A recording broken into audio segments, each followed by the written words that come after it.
aquí que en la presencia del Señor mora en medio de los hombres que Él salvó. Dios te bendiga, sé bienvenido a Logos Devocionales Tiempo con Dios, este espacio en el que juntos estudiamos la palabra de Dios y somos edificados en la misma palabra de Dios. Antes de comenzar queremos invitarte a que te pases por el canal, puedas ver unos saludos de unos amigos pastores, ministerios que todo el mundo, bueno, la mayoría conocemos, que dejaron un saludo especialmente para toda la comunidad de Logos Devocionales Tiempo con Dios.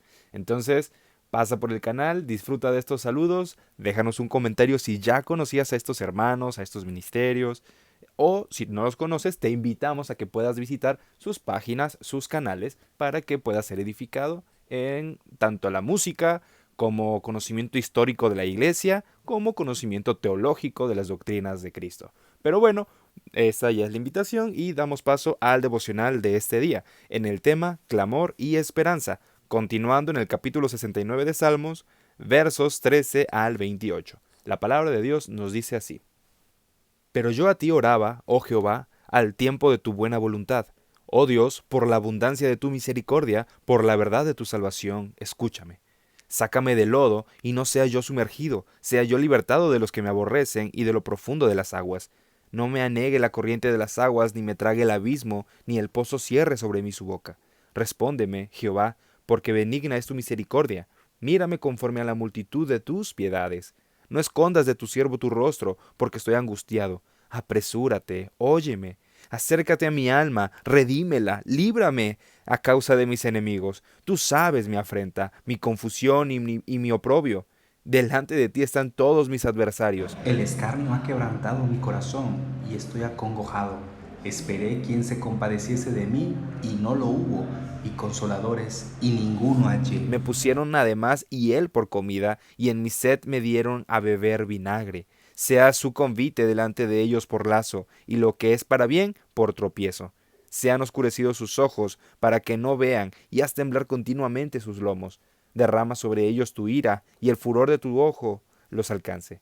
Sea su palacio asolado, en sus tiendas no haya morador, porque persiguieron al que tú heriste, y cuentan del dolor de los que tú llagaste. Pon maldad sobre su maldad, y no entren en tu justicia. Sean raídos del libro de los vivientes, y no sean escritos entre los justos. Amados hermanos, ¿qué tanto conocemos a Dios? Puede parecer una pregunta distinta al tema del que está hablando la cita bíblica, pero es algo muy importante y te pregunto, ¿qué tanto conoces a Dios? ¿Sabes quién es Él? Si te preguntan quién es Dios, ¿cuál es tu respuesta? Y estoy seguro que lo responderás bien. Podrás decir que Dios es amor, Dios es fuego consumidor, claro que sí. Pero ¿sabes lo que significa cada uno de esos atributos de nuestro Dios? A lo largo de los diversos devocionales que hemos tenido aquí en el canal, te hemos mencionado acerca de los atributos de Dios. ¿Por qué? Porque es importante saber cómo es nuestro Dios, saber quién es Él, saber cómo actúa, cómo opera, cuál es su naturaleza. Y es tan importante que te lo comentemos porque la Biblia está llena de estos atributos de Dios. Cada vez que se menciona uno de ellos debemos saber a lo que se refiere. Y el día de hoy el escritor sagrado está hablando mucho por la misericordia de Dios. Y la misericordia de Dios es un atributo de Él, un atributo que debemos conocer día a día. Es esa benignidad que Él nos otorga a pesar de que merecemos alguna consecuencia o merecemos el castigo. A grandes rasgos eso podemos entender. Sin embargo, aquí el escritor sagrado está hablando y clamando al Señor. ¿Por qué está clamando al Señor?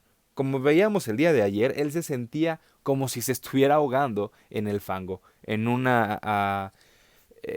pantano con fango debajo de sus pies y el agua llegándole cada vez más arriba, haciéndolo ahogar. Nosotros debemos preguntarnos, tal como se preguntó el escritor sagrado, que es David, ¿alguna vez hemos sentido como víctimas de la injusticia y que no hay armas para defendernos? El escritor sagrado se sentía así, y estoy seguro que tú y yo nos hemos sentido así más de una vez. Es precisamente lo que en este día analizaremos acerca de la oración, un clamor y cómo poner nuestra esperanza en Dios. Acerca del clamor, lo vemos en forma de una oración. Y acerca de la oración, el escritor Aidan Wilson Tozer dice: la oración es el acto de levantar la mirada de las circunstancias y ponerla en Dios. Precisamente eso es lo que hace el escritor sagrado, y es precisamente lo que tú y yo haremos a partir de este día. Pero vamos a comenzar. Nuestro primer punto nos habla de la confianza en la misericordia de Dios. Los primeros 3 versículos nos hablan diciendo: pero yo, Señor, a ti clamo. Dios mío, ayúdame ahora. Por tu gran amor, respóndeme. Por tu constante ayuda, sálvame. Cuando nosotros nos dirigimos al Señor, amados hermanos, no debemos exigirle. Y alguien puede decir: pero bueno, aquí David le está exigiendo a Dios. No. En su idioma original, todas estas expresiones tienen una connotación que demuestran un clamor con humildad, una petición. En nuestro español parece que le está exigiendo, pero realmente no, sino que están denotando una actitud de clamor, una actitud de desesperación del corazón, pero que aún así se someten a lo que el escritor sabe acerca de Dios. En otras palabras, le está pidiendo al Señor que actúe en su vida por medio de sus atributos, de los atributos de Dios. Por eso es que nosotros debemos clamar así: Señor, a ti clamo, ayúdame porque tú eres amor. Dice: por tu gran amor, respóndeme porque tú eres el que ayuda. Le está clamando al Señor reconociendo quién es Él. Por eso al inicio te preguntaba: ¿conoces los atributos de Dios? ¿Conoces cómo es Dios? Porque solamente así podremos orar a Él de forma correcta. A veces pensamos que sabemos orar, pensamos que sabemos cómo pedirle a Dios, pero al leer la Biblia nos damos cuenta que lo hemos hecho mal durante mucho tiempo. Pero estamos a tiempo todavía de corregir esto.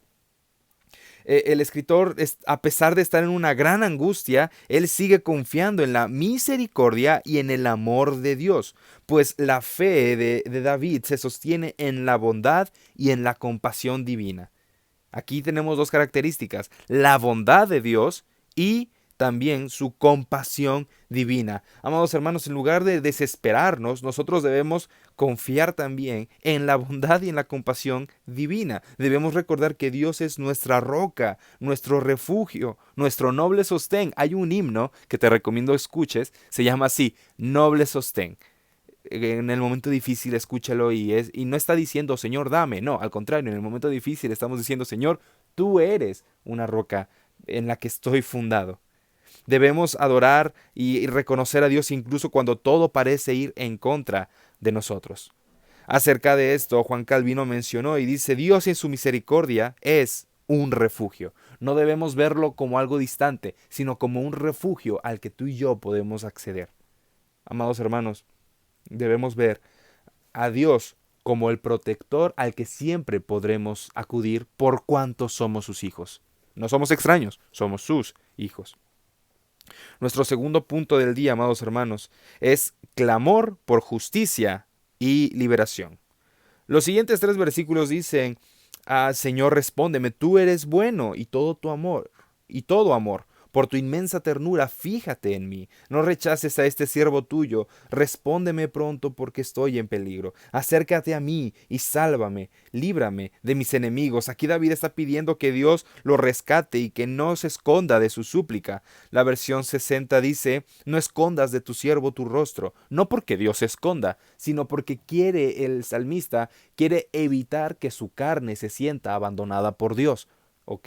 Entonces, Dios en ningún momento nos abandonará, pero nuestra carne puede engañarnos y hacernos sentir que Dios ya no está con nosotros. Esta es la forma en la que debemos acercarnos al Señor. Señor, no permitas que mi corazón sienta que estás lejos de mí o que estoy lejos de ti. Su confianza, amados hermanos, en que Dios escucha es inquebrantable. Por eso el salmista se sigue dirigiendo al Señor de esta manera.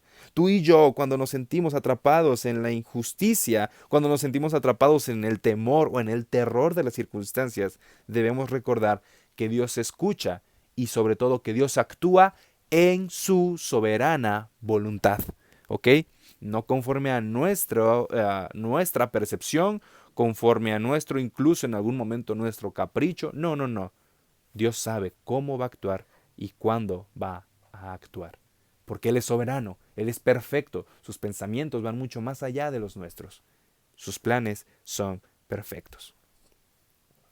Acerca de esto, el escritor Martín Lutero dijo: la justicia de Dios es perfecta y a su tiempo será manifestada. Parece algo muy obvio, pero en el momento de dificultad es precisamente lo que olvidamos, que la justicia de Dios es perfecta y sobre todo que será manifestada en el momento en que Dios quiera. Por eso no debemos desfallecer, no debemos perder la esperanza, sino que debemos recordar que aunque la justicia divina no siempre es inmediata, Dios siempre ve, Dios siempre escucha y Dios siempre responde, pero conforme a su soberana voluntad. Nuestro tercer punto de este día es sufrimiento y vergüenza por la verdad.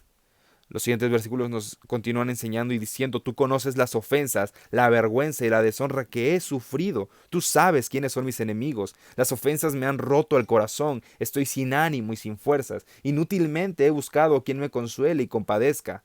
En mi comida pusieron veneno y cuando tuve sed me dieron a beber vinagre. ¿Recuerdas que el día de ayer te comenté que estos son salmos mesiánicos, que se repitieron y se cumplieron en el Señor Jesucristo? Bueno, precisamente estos versículos se cumplen en el Señor Jesucristo cuando Él ya estaba en la cruz. ¿Recuerdas cuando Él quería, Él dijo, el Señor Jesucristo dijo en la cruz: tengo sed? ¿Qué le dieron a beber? ¿Le dieron a beber agua? No, le dieron a beber vinagre, después de que estaba sufriendo injusticias. Una injusta, una injusta crucifixión con motivos injustos, pero sabemos que ese fue el plan perfecto de Dios. A estos son los que se le llaman salmos proféticos, porque estaban hablando del Señor Jesucristo. Recuerda, amada iglesia, que cada vez que la Biblia menciona una profecía, tiene que ver con el Señor Jesucristo. Todo tiene que ver siempre con Él. Pero en estos versículos David está sufriendo desprecio, está sufriendo dolor e incluso menciona que sus enemigos lo han traicionado. Incluso en sus momentos de mayor necesidad, el rey David, David está recibiendo dolor, está recibiendo burla en lugar de compasión. Y alguien puede decirme: y es que yo también me he sentido así. En lugar de que alguien me apoye, siento que se alejan de mí. Amado hermano, el mismo rey David sufrió de esto. El mismo Señor Jesucristo sufrió de esto. No está solo. A veces ser fiel a la verdad de Dios significa enfrentar el rechazo. A veces ser fiel a la palabra de Dios significa enfrentar la burla incluso de otras personas que pueden decir: ¿y por qué sigues confiando en Dios? Mira cómo estás, mira lo que estás padeciendo. Esas voces, amados hermanos, son las que no debemos escuchar y al contrario debemos hacer a un lado y seguir confiando en nuestro Dios. Aquí debemos decir: Señor, soy fiel a tu verdad, aunque el rechazo venga a mí. ¿Alguna vez has escuchado de John Huss, uno de los primeros reformadores de la iglesia? Bueno, él mencionó lo siguiente acerca de esta misma cita. Dice: los que sirven a la verdad muchas veces deben beber el amargo cáliz del desprecio. Esto es realmente sorprendente, porque a veces pensamos que por portarnos bien vamos a recibir siempre y únicamente el bien. Y no, cuando nos portamos bien delante del Señor, y eso por decirlo de una manera básica, cuando vivimos en santidad, no siempre vamos a recibir una buena respuesta de parte de las situaciones en la vida, de la sociedad o del mundo. A veces, y muchas veces, beberemos del amargo cáliz del desprecio. Pero es ahí en donde nosotros debemos decir: noble sostén de la esperanza viva, yo confío en ti, Señor Jesucristo, porque tú eres mi roca firme. Y finalmente, amados hermanos, hablamos acerca de una advertencia en contra de los enemigos. Los últimos versículos son hermosos. Dice, el rey David está hablando acerca de sus enemigos. Dice: que su mesa y sus comidas de amistad se conviertan en trampa para ellos. Haz que se queden ciegos y que siempre les tiemblen las piernas. Descarga tu enojo sobre ellos, que tu furia encendida los alcance. Que su campamento se vuelva un desierto y que nadie viva en sus tiendas. Ok, esto parece tal vez una carta de odio acerca de sus enemigos, ¿verdad? Pero lo que David está haciendo aquí es estar clamando en su desesperación, en su dolor, y decir: Señor, que tu justicia caiga completamente sobre ellos. David está orando en contra de sus enemigos y está pidiendo justicia. Claro, él era humano Y su forma de escribir tal vez fue bastante exagerada. Y eso no es, amados hermanos, no es justificación para que tú y yo oremos así. Si alguien te ofendió, tampoco es para que digamos, Señor, yo mando juicio y manda tú el juicio. O sea, para empezar, nosotros no podemos mandar nada, ¿verdad? Y en segundo, no podemos pedirle al Señor que mande juicio en contra de ellos. Señor, atácalos, Señor, destrúyelos. No, tampoco, porque el Señor nos manda en el Nuevo Testamento diciendo, ama a tus enemigos y bendice a los que te maldicen. En el Antiguo Testamento estaban todavía bajo la ley. Recordemos la ley, que era ojo por ojo. Así como te han hecho, también hazle esto a ellos. Bueno, esa era la ley en el Antiguo Testamento para que ellos entendieran cuán grave era cometer una falta en contra de otra persona. Pero en el Nuevo Testamento nos dice el Señor Jesucristo, no, no, no. No van a hacerlo así. Ahora amen a sus enemigos y bendigan a aquellos que los están maldiciendo. David no está pidiendo tanto venganza personal, sino la justicia divina sobre las personas que obran mal. Nosotros podemos hacer eso, pero claro, vamos a omitir toda la expresión de querer vengarnos, ¿verdad? De querer desahogar nuestra alma y nuestro dolor sobre esas personas, sino clamar únicamente, Señor, que tu justicia caiga sobre todos nosotros, que tu misericordia caiga sobre mí, que soy el que está padeciendo esta aflicción, pero sobre ellos que caiga tu justicia. Aunque no se nos llama a maldecir a los demás, amados hermanos, debemos entender que la justicia pertenece a Dios. Y el Señor trae rectitud a nuestras vidas y también traerá rectitud a todas las vidas de los que nos rodean. Esto es lo que debemos clamar día a día. Finalmente, Ulrich Zwinglio, igual un reformador, comenta lo siguiente: la justicia de Dios traerá juicio contra los que se oponen a su verdad. Debemos clamarlo, podemos orar al Señor. Aún así, la justicia de Dios siempre se aplicará. Amados hermanos, este salmo que todavía no terminamos, estamos cerca de terminar, no es nada más un lamento, sino es una confesión de fe que clama por la justicia de Dios y clama por la esperanza que tiene el escritor en que Dios cumplirá su palabra por su justicia, por sus atributos, por su misericordia, por su bondad. Finalmente, regresó una frase de Aiden Wilson Tozer que dice: podemos descansar en Dios sabiendo que Él está al control, incluso cuando el mundo parece injusto. Que toda esta enseñanza, amada iglesia, quede en tu corazón, que quede guardada en tus pensamientos y lo puedas poner en práctica, lo podamos poner en práctica todos juntos, día con día. Que Dios te bendiga. Nos vemos pronto.